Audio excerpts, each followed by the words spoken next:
Good morning, everyone. So, in this video, I have brought to you another topic. You see, auditing limitations. Okay, limitations of auditing. We have in the last two videos we have discussed about different advantages and benefits of auditing. And today, in this video, I'll be talking on limitations of auditing. Auditing has got some limitations also. So what are these limitations? There may be a short question like what are the limitations of auditing, or there may be mention any two limitations of auditing, like that question may be there, but you should know what are the limitations of auditing.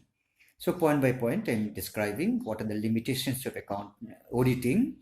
Number one limitation is cost factor. It's very costly.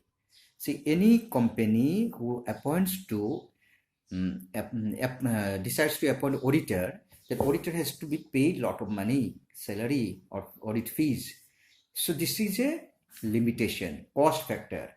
A very thorough and detailed audit will be costly affair.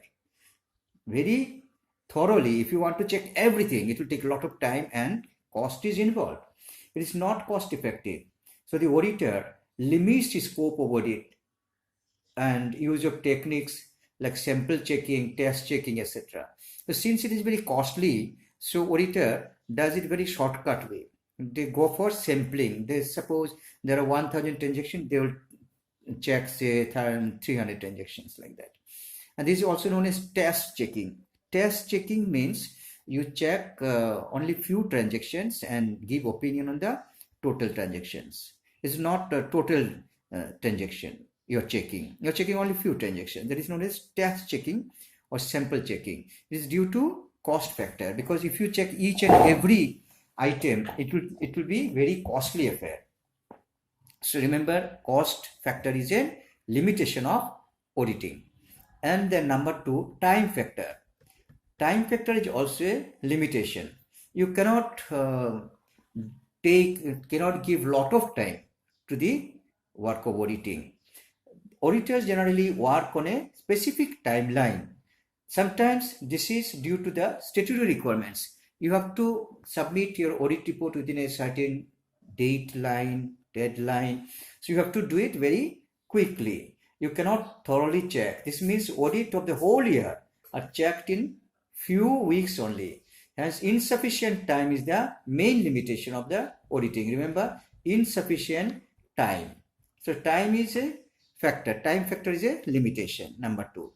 And next, one more limitation I'm just talking on, this inconclusive evidence. You write inconclusive evidence. I told you that auditor audits on the basis of some evidence, which evidence may be say vouchers, maybe other supporting documents. But these documents are, you cannot say beyond question. These are not conclusive evidence. Sometimes this may be misleading also. This is a limitation.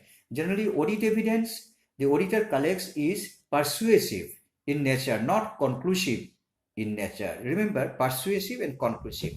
The audit evidence generally are persuasive, means convincing. Audit evidence, you find the audit evidence, suppose you're finding the voucher, you'll see it's correct. So whatever written in the books of account and whatever available in the voucher, you may think it tallies, it means it is correct. There's no doubt. But the question is, to what extent that voucher is correct? That's the point. To what extent that voucher is only convincing or persuasive. Voucher is saying this is correct. But it is not conclusive evidence. Voucher is not conclusive means it is not beyond question. That's the point. You know, there are a lot of questions of false vouchers and all. So there is never a 100% conclusive evidence in most of the cases while auditing. You cannot expect 100% conclusive evidence in certain cases. You cannot be 100% guaranteed that. You cannot have 100% guarantee that whatever written in the book and whatever available in the voucher, these are same, but still there may not be 100% accuracy. There may not be 100% conclusive evidence. This is one of the major limitations of auditing. There is a lot of estimation accounting. Accounting, you have to go for lots of estimations also. Suppose depreciation, it's a matter of estimate only. You have to take certain percentage, but actually depreciation may be more and depreciation may be less also, but you have to stick to certain percentage only. That is estimate. And suppose reserve for doubtful debt, reserve for bad debt, you have to go for some estimates that so much of money you may not get from the debtors. So go for reserve for bad debt or reserve for doubtful debt. But the thing is that it is only estimate.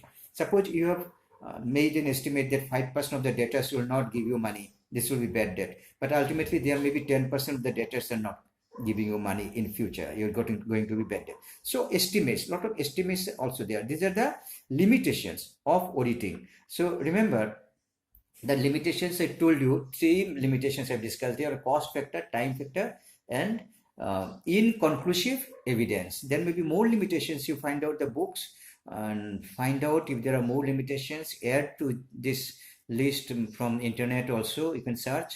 More limitations may be there, but just now I've told you some three limitations only, that so that you can understand. Yes, auditing has some limitations. Auditing is not foolproof. If accounts are audited, it doesn't mean it is fully true or full conclusive. You cannot say that. Means there are also some points left which are maybe undiscovered. And just remember, one point I'm telling you: when auditing is not fully confident, you cannot be fully confident, or you cannot have full proof of it. Fully convincing is not there. In that case, something else starts. That is known as investigation. Anyway, that investigation starts. Auditing and investigation.